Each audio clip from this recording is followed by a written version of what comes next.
Hello. Good morning, Julian. Welcome. Thank you for joining us this morning. So this is the South African team of BSH, Bosch Nice. Siemens Home Appliances, and we're both looking forward to your very kind offer of speaking to us this morning for half an hour. So time's of the essence. I'm going to hand over to you. Thank you for joining us. Thank you. Very welcome. So glad I'm here, and thank you for having me, and thank you for enjoying my book and wrestling with it, and working through it with your teams. I think that's as a book author, that's my dream. That people all around the world are willing and excited about trying something that they got from the book. Okay, so the first question I have for you is going to be, are you a Red Bull fan or a Mercedes fan? I think the answer is obvious. Yes, I mean, I am a Dutch guy, so yes, I'm a big fan of Max Verstappen. I've been a fan since he was 17 when he first jumped into a Formula One car, which was already crazy to me, right? Not even having his driver's license and already racing in these extreme cars. So yeah, I'm a Red Bull fan for sure. And at the same time, I would say that up until they lost the championship in Abu Dhabi, they were also an example, right? That they set the standard. There's also a bunch of really good case studies about how they operate, and they are, I think, as inspiring in a lot of ways as Red Bull are. So I definitely wouldn't count them out for being on the winning part of the podium soon again. Both Lesego and Nista, sorry if I'm mispronouncing your names, asked about like why Formula One and why not MotoGP, right? And I think that's a really good question. I think the reason for me being so interested in Formula One was, first of all, I watched a lot of Formula One when I was young. I was just watching as a fan, just at the racetrack, not actually being professionally interested in how they work. And then throughout my work life, I've researched a lot of different types of organizations and trying to understand how they work. So I've been able to immerse myself in company cultures like Google and Facebook and Spotify and a bunch of other interesting companies that are not that known, to try to understand how they work and what's so special and great about them, so that I could apply those lessons in my clients' organizations. That's what had been doing for a long time. And then at one moment in time, I got invited to join a group of executives that were going to the Red Bull Racing Factory in Milton Keynes, just above London. I was there as a speaker because I was going to share something of my insights from that research. But then I thought, well, maybe I should point my research at the Formula One teams and see what I discovered. And then I started learning about F1 teams, and then I thought, well, actually, Google and Spotify is interesting, but F1 teams are as interesting in terms of how they operate, how they organize. So that's where it started. So I started to create speeches and articles around the topic, and then over time, my co-author Rini van Soningen, who had been writing many other business books before me, said, well, you know what, let's write a book about speed in organizations, and maybe we can do it together. And that's how we ended up doing this. And yeah, so it's and I don't know much about MotoGP. I don't know anything about MotoGP, so that's probably the other reason why I didn't pick that sport. Thank you. Thank you.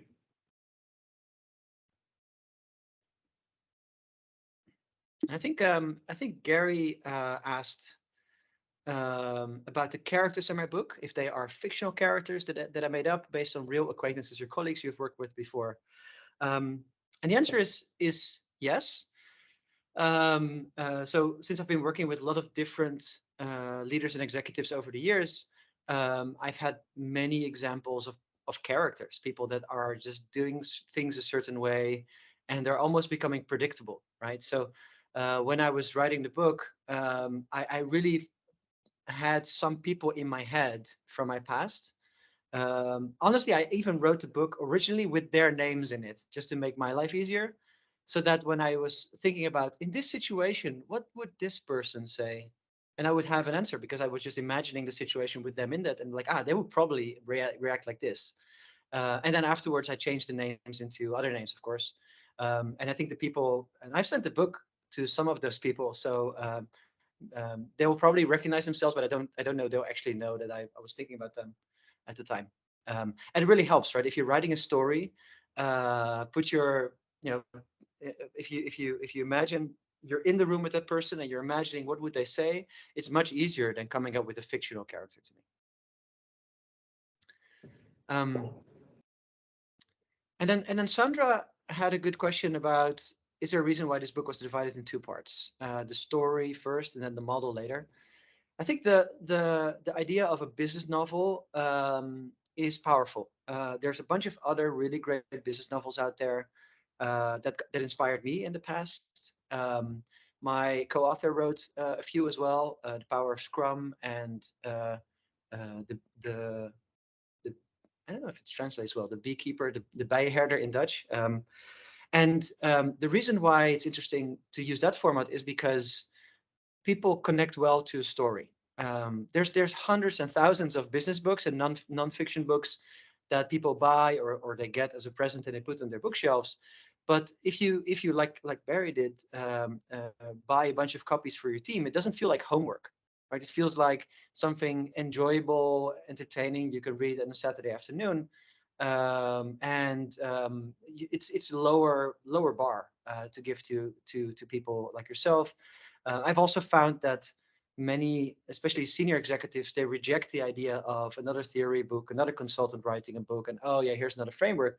But if you give them a story to read, they are interested and they're curious, and it resonates well. And then still to bring home some of the points that people might not just get from looking at the looking at the narrative, it is helpful to also have the theoretical chapters in the back that are short and sweet and quick. So also, if you some people really do not like the format of a story business narrative, so they would just skip that and just go to the story and quickly understand the concept of the book. So it is on purpose, yeah. Then Sandra posed a question about using the Kitchen Company as a comparison. Were we approached a lot by kitchen companies after publishing the book is the question. Well, first of all, it's super cool that you with BSH are here. Like, you're not a kitchen company, but you're making a lot of kitchen appliances, right? So I'm curious about if there was resonance, special resonance there. And we did have several kitchen companies that we were able to do a speech for, that we were able to sell books or at least share the books. But I think what is helpful about this book is that it is about agility in physical goods company, so in manufacturing, which is unique because a lot of the books about agile and new ways of working are based on concepts from software companies and software startups, right? The companies I just mentioned, they've been written about extensively. But in manufacturing, people were always like, well, yeah, that's great that it works with software, but if I'm building something physical, that would not work, right? And I think this is the first or one of the first books that actually is taking it completely from a manufacturing angle, and is contributing to that part. And do interrupt me if you have follow-up questions or want to learn more. Otherwise, I'll just go on and answer some of the questions you shared. So Lesego had a good question. The book teaches that mistakes are allowed, as we learn from them, but sometimes in an organization, it might seem there's no room for mistakes. How can we handle or tackle that? Yeah, it's a challenging question. It's a good question. It's a challenging problem. I think humans are hardwired to try to prevent failure, and humans are also hardwired to try to prevent them from being shamed or rejected by a group, right? So we are social human beings, and one of our survival strategies is to make sure we fit in and we don't stand out and we don't do something that might get us rejected. So that actually translates that into organizations, that when something happens, I'm afraid of showing that I failed and learned something. I'm afraid, oh, it's so bad. Like even in schools, right? If I have two daughters that are in the first school, And when they get their grades, parents usually go from the list of grades, go top to bottom, like, oh, nice, good, good, good. Oh, let's talk about math because you have a low grade. That is something very human nature. And we just focus more on the negative than on the positive. That's just how we work. I guess it's also how we've been able to evolve in creatures that are extremely novel and are always trying to improve. But in organizations, you need to do something special to cultivate a culture of learning from failure. And if you go look at those startups that I mentioned earlier, they have this really strongly ingrained in their culture that we must fail and try a lot of experiments in order for us to evolve and actually meet our goals. If we don't do that, if we don't try many things and many experiments, we will not be able to innovate as fast as that we need to get to where we want to go. So one ritual that I've seen it's a Dutch retail company. So you have Amazon in South Africa. There's bol.com in the Netherlands that is even bigger than Amazon. You can go online and you buy all sorts of stuff there. It also started out with books, but now you can buy your groceries there if you need. But their company recurring offsites, there's always one part of it where one of the most senior leaders goes on stage, actually dressed up like a priest, and he does an act. And he says, "Who here wants to admit their latest failure?" And the first person to answer is always one of the other top executives. Right, so it's about confessing, right? It's confessing your failures, and because they make kind of a very light, jokey, funny act of it. I mean, it's really fun to see the top executive or one of them now dressed up like a priest, like, oh, they're doing an act and they're kind of acting funny. It becomes more loose, but actually the message behind is super serious, right? So we take as leaders admitting and learning from failures super serious. Here's how we are doing it. We're modeling that behavior. So now, step into that field, and you can also do that, and it's expected actually. So you have to cultivate it, I think, is what I'm saying. It doesn't come natural. Yeah.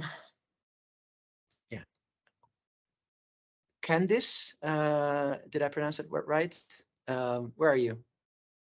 Ah, hey, thank you for your great questions as well. The first one I want to answer is, do you think that clarity of purpose after each race, everyone knows if they're moving in the right direction, everyone knows how their daily work contributes to the overall success of the organization, enables speed and agility in organizations? Why yes or why no? So does clarity of purpose enable speed and agility in organizations, and how? Obviously the answer is yes, otherwise it wouldn't have been such a big point in the book and the story. And why? So the whole concept of this is, when they do a race debrief, all the different sub-teams of the F1 organization are listening in. And all the different sub-teams of the organization, they own a part of what needs to happen. So there's the gearbox team, and there's the electronics team, and there's the hydraulics team, and there's the aerodynamics team, and there's anyway, I can go on for hours. And when they hear the overall focus of what needs to happen next, they can then translate it to their own world. So maybe it is announced that we've discovered a huge critical problem in the gearbox, and it's related to electronics. And that is the first most important blocker that we need to solve in order for us to get more performance out of the car. We cannot do anything else if we don't solve that critical problem before the next race. If that is the message, two things will happen. Everybody else will know that they have to leave electronics and gearbox alone. They can give them the time and space. I'm not going to ask for a meeting with them to talk about something unimportant, because I know that I just have to leave them alone. Maybe bring them coffee and donuts. But other than that, I'm just not going to bother them, so they can focus. And it also does similar things to the rest of the organization, where it's like, well, interesting, that is a problem that those teams are working on. Maybe there's something I need to do as well to enable them, or maybe I've discovered something similar. So you see, it's like highly autonomous teams, but also high alignment.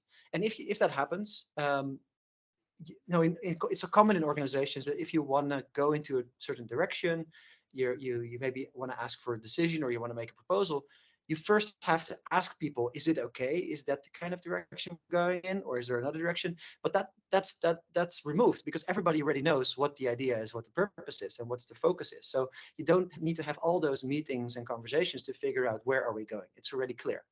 So that really improves speed. And like I said, it improves agility because if every 2 weeks we're changing the focus and everybody is there and everybody's like, oh, okay, now I'm just going to change what I'm focusing on next week, you can move quickly. You can actually get a lot of focus on some of those critical challenges and then move on.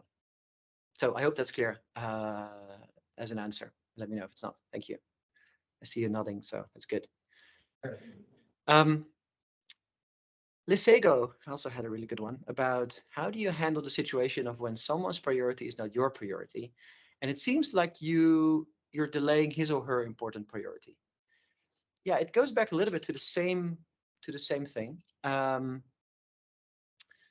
Obviously, the challenge is always in organizations that priorities are not 100% aligned. I don't think it's even possible to have 100% aligned priorities. Even with Red Bull, there will be lots of conflicts of interest or multiple people needing that same person to do something for them to get unblocked, etc. And to me, it's all about understanding. So if there's transparency about priorities and goals as a whole, you can then trust people that are in such a conflict of interest to resolve it together, right? So if there's more clarity on a whole organizational level of what we're trying to go to and what are the most critical success factors or the key metrics, we can trust people that are between departments wrestling with something to use that same framework and look at the problem together instead of looking at it from, yeah, but I and my goals and you and your goals. Just look at the same together and ask, like, take a company perspective, right? So what if I was the customer of this organization? What would I want to have first, right? That sounds very easy, but it's not, because obviously you may have maybe individual targets, or you have other commitments, competing commitments that you've made to people in an organization, maybe a manager that you've kind of promised something that now has to go away. So it will always be a challenge, but you can elevate the level of awareness, and that allows people to have more productive, sane business conversations. So then when I have to go back to that person that I promised something and I need to disappoint them, I can say, actually, well, I know I promised that to you. However, from a business perspective or from a customer perspective, I actually thought it was smart to give something else a priority. And if you don't agree, that's fine, but this is my choice. This is my decision, or our decision, because now we have been able to do this. This becomes more complicated when the organization grows. That's why a lot of organizations decide to cut their organizations into pieces of maximum 150 people or something, which they can kind of then clarify the scope of, so you get less of those silo wrestling matches, so to say. All right. Going back to Candice, you had the most lengthy question, so I'm going to try to read this one. Is that a common pattern? Candice has lengthy words. Seeing people laughing. Yes. All right. Good. But it's great. Like, again, those long questions help. You state in the book that the post-race debrief takes almost longer than the actual race. During the debrief, you review a rhythm of 50 moments that you use to reflect and learn, focused on reviewing, learning, and improving. I'm assuming you also have a support structure, like a business administration team in your company. Which typical factors do you focus on for the support team, like supply chain, finance, HR, when you review, learn, and improve? For example, it may be that you look at the days to hire, the time it takes to get new employee from date that vacancy comes available. Yes. Take a breath. So what do you focus on? I think it's important for every team. It doesn't really matter what team you are, but you're there for a certain purpose, right? There's a reason why your team exists. And a lot of the work we do with clients and teams is to get them to become more clear on what is the value they're really trying to deliver, right? So often teams are just super busy. They just do everything. They just go from one task to the next. They maybe have been doing it for a long time. But sometimes it's helpful to have a different type of conversation as a team and say, like, what is it that you're really about? What are the key outcomes that you're trying to achieve? What are the key metrics that really determine success of your team? Right? If we have done it perfectly well, what does it amazing look like? And if that can be like a team charter or like a team manifest that creates some clarity around the value of the team, the things we're striving for. And if you have that, then you can actually have those debriefs, because then it becomes more easy to say, okay, did we do that? Like if you reflect back in the last period, how well did we do compared to what we said? How successful were we? Maybe you involve some of the customers of your team or stakeholders to chip into that conversation. And that's how you become customer focused, even if you're an internal team, I guess, right? So having those key metrics visible allows you to reflect on them, allows you to have conversations with how to improve. I think the most important thing I would add there is, as long as you're having those conversations, time will solve your problems, right? So the rhythm aspect, I cannot understate. I cannot say how important it is. Like it's put something on the calendar every 4 to 6 weeks where you sit down with your team for 1 hour, make it a non-negotiable event, right? If you cannot attend, that's fine, but don't start moving the meeting. Like it's there on the calendar, it's a rhythm, it's the heartbeat of the team. And just every 4 to 6 weeks, sit down and talk about, hey, how are we doing? Obviously, the success and the purpose and the metrics are great, but we can even have a conversation about how are we collaborating, right? So if we look back at the last month, what are we super proud of? What are the things we're really we're really proud of? What are the things that we can improve? What do we think we're going to, what do we want to prevent in the future? And then as a result, what working agreements do we want to make internally or externally, so that we can even be better like next time? That's how it looks like in an organization, right? So Formula One is very extreme with the amount of reflection, but the other end of the spectrum, and I see a lot of organizations that it's not done. It's not something that's on their mind to have a rhythm of improvement conversations. And if you can only elevate everybody to that, that's going to make a huge difference.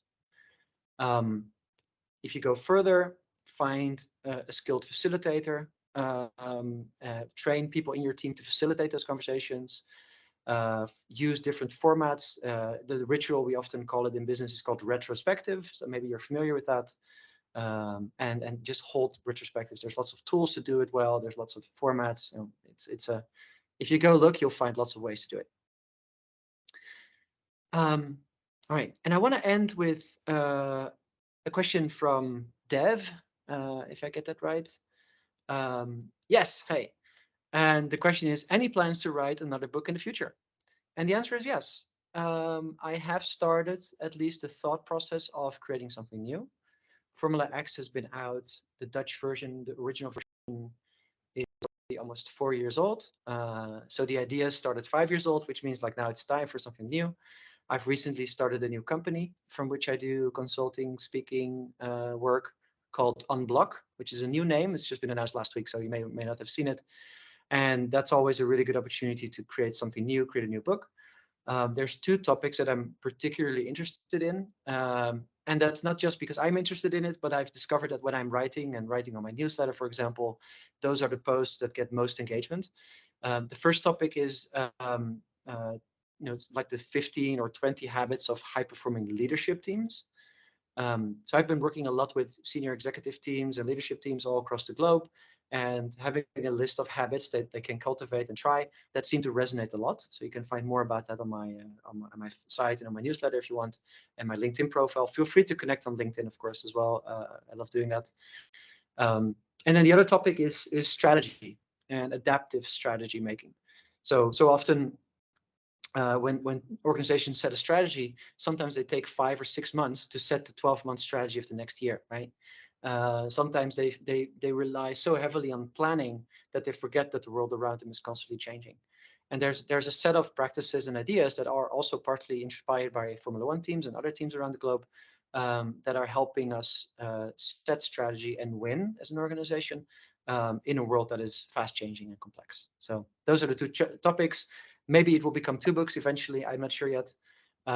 If you have ideas of what I should be writing about, feel free to share them with me. Like the sequel of Formula X should look like this. Always interested to hearing it. Yeah, those are the questions. Barry, do you want to spend some time, I don't know, asking the audience, or what do you want to do next? Okay, so is any questions from the audience that you want to ask? You really want to have them? It's quite in depth already, so are you happy with the answers? Yes. Julian, we're really happy with the answers. Thank you very much. Thank you for your time.